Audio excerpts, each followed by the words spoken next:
Suspek nga mitulis sa outlet sa Mandaue City sa niaging buwan, posibleng maorasab ang suspek nga mitulis sa usa ka pawnshop sa Dakbayan sa Sugbo ni adtong Sabado.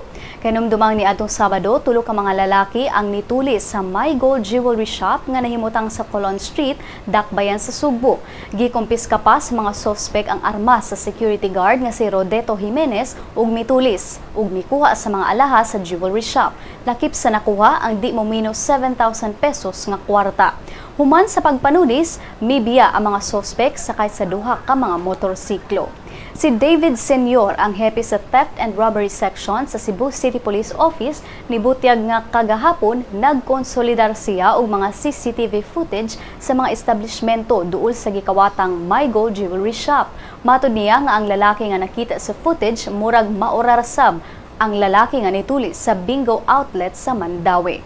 Si Senior nibutyag nga kinahanglan pa silang mangita og dugang mga footages aron maila ang mga suspect.